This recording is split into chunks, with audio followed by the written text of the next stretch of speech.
Second day na namin sa DC at ito yung Capitol Hill and Library of Congress tour namin. Call time namin dito 9:30 AM. Pagdating, binigyan nila kaagad kami ng pin sign na magkakasama kami sa group. At ito yung Court of Neptune, yung fountain na nasa harap ng Library of Congress. Ang gara niya, well maintained talaga ito. Eksaktong 9:30, umalis na kami dun sa fountain kahit may dalawa pang hindi dumating. At yun, dumiretso kami dito sa Supreme Court Plaza. Pag titingnan mo yung style ng building, meron talagang siyang Roman influence dahil sa mga column na design ng building. Pero yung door na yan, yung main door, walang may lumalabas at pumapasok dyan. Kasi merong statue both sides. Yung sa left side niya, yan yung contemplation of justice, yan yung babae. Tapos yung sa right side, yun yung authority of law. Pag may nakikita daw tayong hearing sa TV, naka-angle lang yung camera. Tsaka dyan sila sa gilid lumalabas at pumapasok. Hindi dun sa main door. So, after namin dun sa Supreme Court Plaza, tumawid kami papuntang Capitol Hill. Ito yung nasa harap niya. Yun. Buti na lang at maaga pa at walang masyadong tao pa. Hindi pa siya ganun ka-crowded. At nakapagkuha kami ng picture na walang masyadong crowd na ibang mga tourist din. From here, pumasok kami sa Capitol Hill dun sa gilid niya. At dumaan kami ng security clearance, same like yung pag nasa airport ka. Yun. After ng security clearance, nag-gather ulit yung group namin for further instruction. Yun. So, binigyan nila kami ng sticker na idikit namin sa damit namin. Ang mauna yung Capitol Hill tour. At yung tour guide namin, hindi sila yung in charge sa amin. Meron talagang person from the Capitol na siya yung magdi-discuss sa amin sa mga areas na pupunta namin dyan sa loob ng Capitol Hill. So while waiting, ni-introduce na sa amin yung mga statues na nakapalibot dyan sa waiting area. Yun. Kasi maraming groups dyan na nag-aantay. So, bago mag-start yung tour officially ay pinapanood nila kami ng isang short film. Yung short film, kunting background lang sa US history. After nyan, lumabas na kami at imimit namin yung mag-guide sa amin dyan sa Capitol. Ayan siya, nabibigay siya ng headset. Itong area ng Capitol na tinatawag nilang crypt, meron itong 40 columns na sinasupport niya yung floor above nito. Sa likod ng tour guide, merong naka-cordon, merong mark dyan ng star. Supposedly dyan daw yung burial, yung tomb ni George Washington, pero hindi naman natuloy kasi yung government lang may gusto, pero nasa last will ni George Washington na sa Mount Vernon siya i-buried. At the same time, yan din yung mark ng pinaka-center ng US Capitol at yung point kung saan dinivide yung city sa 4 quadrants. So, papunta na tayo sa exciting part, yung Capitol Hill Dome. Akalain mo sa labas, no? Pero yung sa loob pala nito, ang gara. Very elaborate yung design niya. Kasi nakaka-mesmerize. Talagang work of arts talaga siya. Saka ang hirap kuhanan nito kasi pabilog yung buong view ng area na to. Madami ding paintings dito. Sobra, parang ang hirap i-explain kasi ang daming facts dito tungkol sa mga paintings, tungkol sa mga naka-engrave dyan. Yun. Ay, sobrang ganda lang talaga. Saka yung labas ng Capitol Hill Dome na to, laging nakikita sa mga American movies, lalo na yung mga suspense, yung may mga CIA, mga FBI, yun. So, sa mga terrorist na mga movies, na-feature ito laging nasa scene tong dome ng United state's capital.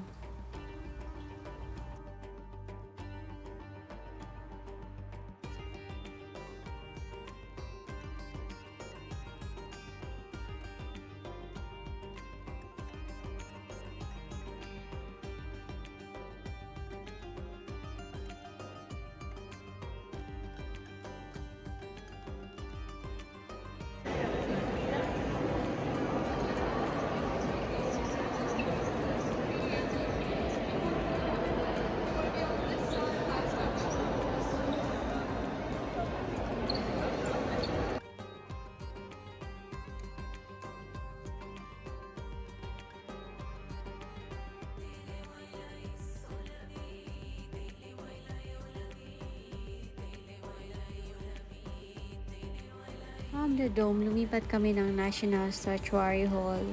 Ito yung part ng Capitol kung saan nandito yung mga collection ng sculptures. Yung mga sculptures dito is either donated siya or bigay ng bawat states. Kumbaga, 50 states, so bawat isa nun, merong mga sculpture dito. Depende na lang sa state yun kung sinong magre-represent sa kanila. At dito nag-end na yung tour namin sa Capitol Hill. May konti pa kaming break, kaya bumalik kami dun sa waiting area para magpa-picture dun sa Statue of Freedom.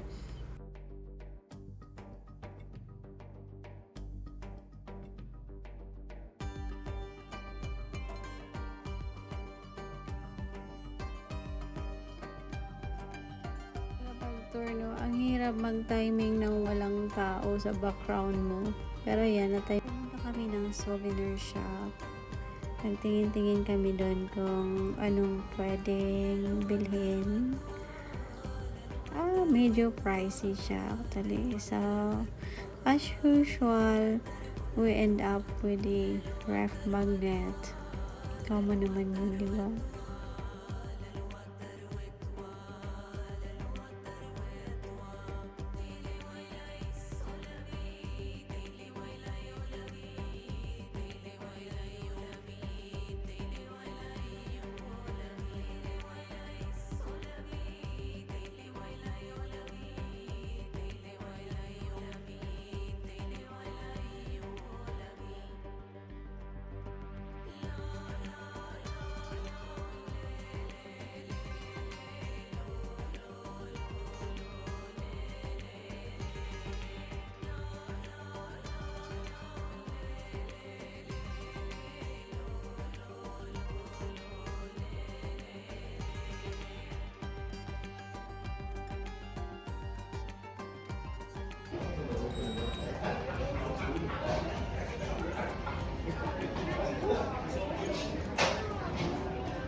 You asking this guy like he gonna know. So how much is that? Alright, punta na kami dun sa Library of Congress. Parang tumatawid lang kami sa isang room, no? Pero actually, tunnel pala to. Yan, kasi yung in-imagine ko yung tunnel, alam mo yung madilim na yung sa mga movie. So, sino mag-iisip na tunnel to, di ba? Well lighted siya, malinis yun.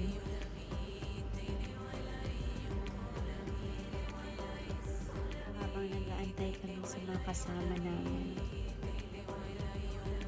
Pagpasok pa lang, di ko rin mapigilan na hindi mapawaw kasi talagang napaka-elaborate, well-detailed yung design, yung curvings dun sa kanilang walls, yung mga paintings dun sa ceiling.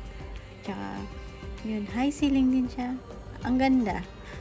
Pero, pag titingnan mo yung design niya, masasabi mo din namang meron siyang parang Roman-inspired siya.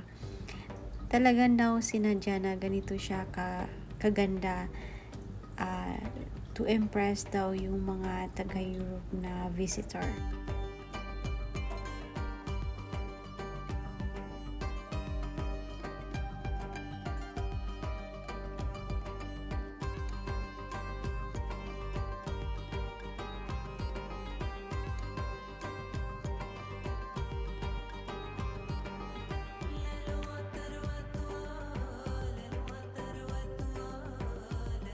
So, yung stairs na yan is papasok kami dyan para makikita namin yung parang top view ng Library of Congress. So, ito na yung top view ng Library of Congress. I'm not sure kung ginagamit pa nila ito, but parang for tour purposes na lang siya, no? Ang ganda. Parang ancient. Parang nasa Harry Potter. Mabilis lang kami dito. Kasi parang may nakasunod din na group. Ayun. So, last stop namin is yung Jefferson's Library. Ayun.